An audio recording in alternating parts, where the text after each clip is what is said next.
जो कबीर दास हैं उन्हें लोग भगवान बनाकर पूछते हैं, वो भगवान है क्या? जो कबीर दास हैं उन्हें लोग भगवान बनाकर पूछते हैं, वो भगवान है क्या? देखो जी, आज तक तो सुनते आए थे कि ब्रह्मा विष्णु और महेश इनकी भक्ति करने से हमें मोक्ष मिलेगा, लेकिन अब कबीर जी की भक्ति करने से मोक्ष मिलेगा कैसे? क्या कबीर ही भगवान है? क्या कबीर ही पूर्ण परमात्मा है?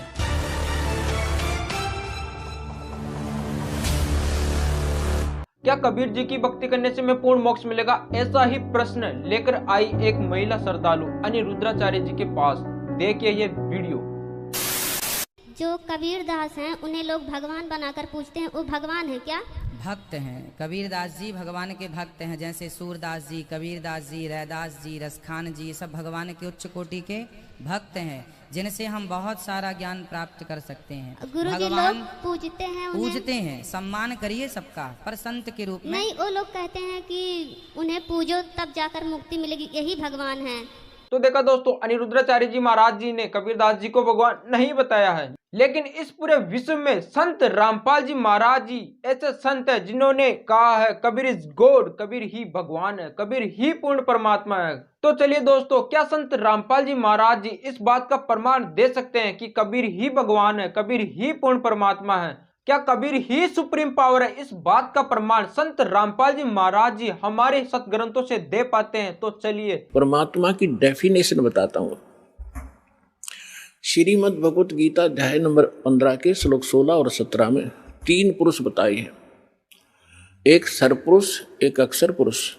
गीता अध्याय नंबर 15 के श्लोक 16 में 2 पुरुषों का वर्णन है, और इनके विषय में ये भी कहा है कि दोनों पुरुष, पर पुरुष माने प्रभु, स्वामी।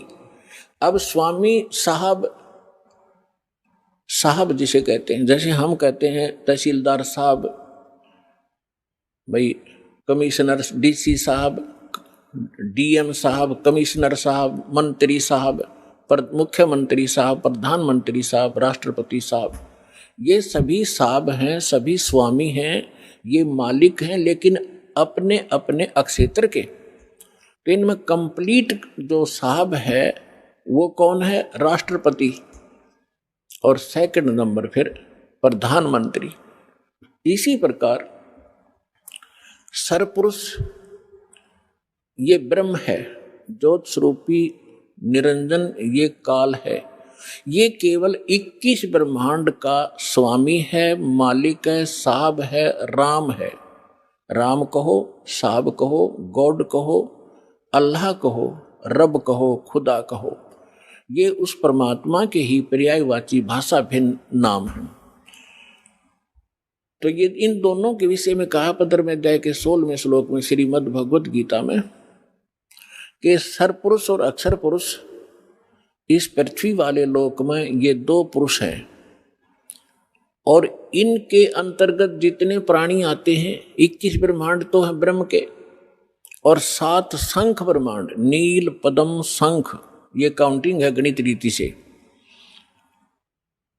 7 शंख ब्रह्मांड का स्वामी है अक्षर पुरुष। वैसे अक्षर का अर्थ होता है अविनाशी, लेकिन ये अविनाशी नहीं है, ये चिरस्थायी है, और इसलिए इसको भी अविनाशी कहा गया है। ये वास्तव में अविनाशी नहीं है, क्योंकि इससे अगले मंत्र में 17वें मंत्र में गीता जी में वो स्पष्ट हो जाता है। इसमें क्या बताया कि सरपुरुष और अक्षर पुरुष तथा इनके अंतर्गत जितने प्राणी शरीरधारी हैं ये सभी नाशवान हैं, इंक्लूडिंग सरपुरुष और अक्षर पुरुष। फिर बताया है, लेकिन जीवात्मा किसी की नहीं मरती। फिर 17वें श्लोक में गीता अध्याय नंबर 15 के श्लोक 17 में कहा है कि उत्तम पुरुष है तू अन्य, उत्तम पुरुष है तू अन्य। उत्तम माने श्रेष्ठ, पुरुष माने परमात्मा, वो श्रेष्ठ परमात्मा तो इन ऊपर वालों से कोई भिन्न है, और परमात्मा इति उदाहरते, जिसको परमात्मा कहा जाता है, जिसको परमात्मा कहा जाता है उस परमात्मा, वैसे परमात्मा शब्द श्रेष्ठ आत्मा को कहते हैं। तो परमात्मा वो है जो केवल सुख देता है, दुख नहीं देता। ईश्वर ही स्वयं आकर के ज्ञान देते हैं, चारों वेद गवाही देते हैं, और जिन महापुरुषों को, पुण्यात्माओं को परमात्मा आकर मिले यहाँ पृथ्वी पर, उन महापुरुषों की अमरवाणी, उनका अनुभव आज हमें वो गवाही दे रहा है, साक्षी देता है कि वो परमात्मा ऐसी लीला करता है।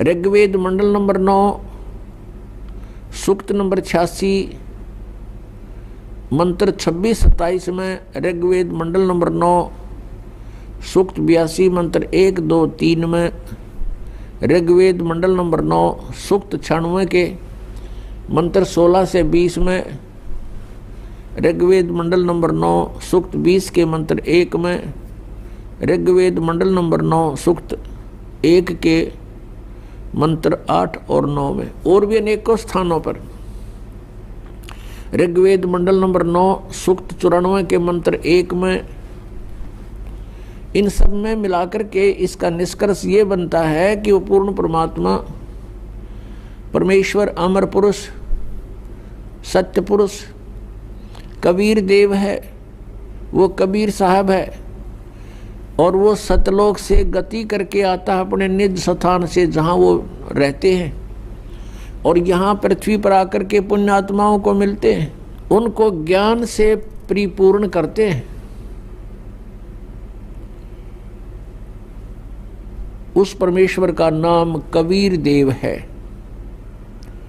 वो परमात्मा 3 प्रकार से लीला करते, अपने 3 प्रकार के शरीर की स्थिति में रहते हैं।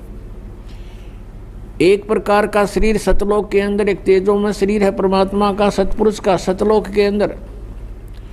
उसमें एक रोमकूप की इतनी शोभा है, करोड़ सूर्य मिला दे, करोड़ चंद्रमा मिला दे, उनकी रोशनी भी एक रोमकूप के प्रकाश के सामने फीकी रहे।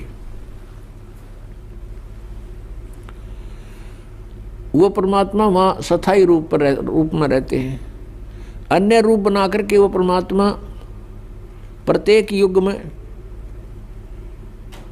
एक लीला करते हैं, एक नवजात शिशु का रूप धारण करते हैं, और किसी सरोवर, तालाब में या झील में आकर के कमल के फूल पर विराजमान होते हैं, बालक रूप बना के, एकांत स्थान, वन में, जंगल में। और जल के ऊपर प्रकट होने के कारण परमेश्वर को नारायण बोलते हैं। ये क्रियाएं परमात्मा सुनियोजित और पूर्व निर्धारित तरीके से करते हैं, और कोई संस्कारी हंस उनको वहाँ से उठा ले जाते हैं। फिर उस परमेश्वर की परवरिश की लीला कंवारी गायों से होती है। जब परमात्मा छोटी ही आयु के होते हैं, तभी से अपना उद्देश्य पूरा करने के लिए विद्वानों के साथ शास्त्रार्थ करना शुरू कर देते हैं, उनसे प्रश्नोत्तरी करते हैं आध्यात्मिक मार्ग की, और बड़े बड़े विद्वानों के छक्के छुड़ा देते हैं।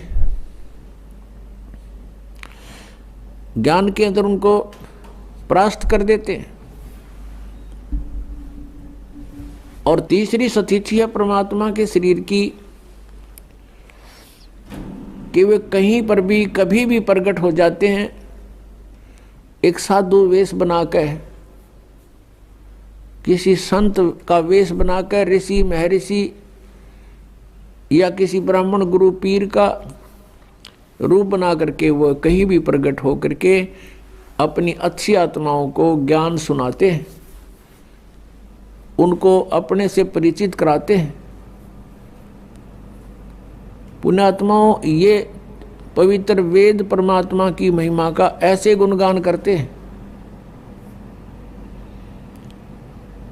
और वेद ये भी बताते हैं कि वो अपने द्वारा रची हुई सृष्टि को, उसकी जानकारी परमेश्वर ही स्वयं ही ठीक ठीक बताते हैं, और अन्य तो केवल अटकल ही लगाया करते हैं। तो ये सभी गुण जिसके अंदर हैं, वेद कहते हैं वो परम अक्षर ब्रह्म है, वो पूर्ण परमात्मा है, और वो पूर्ण परमात्मा ही अपने द्वारा रची हुई सृष्टि को यथार्थ रूप में ज्ञान देते हैं और वो परमात्मा स्वयं ही आकर के ज्ञान प्रचार करते हैं। वो तत्वदर्शी संत का रोल भी करते हैं। तो देखा दोस्तों, संत रामपाल जी महाराज जी ने हमारे पवित्र सदग्रंथों से प्रमाण देके बताया है कि कबीर ही भगवान है, कबीर ही पूर्ण परमात्मा है। दोस्तों, संत रामपाल जी महाराज जी ने जिन सदग्रंथों से प्रमाण देके बताया कि कबीर ही भगवान है, कबीर ही सुप्रीम पावर है, क्या वह सदग्रंथ झूठे हैं या फिर संत रामपाल जी महाराज झूठे हैं या फिर दोनों ही सत्य हैं? अपनी राय कमेंट बॉक्स में जरूर दे। धन्यवाद।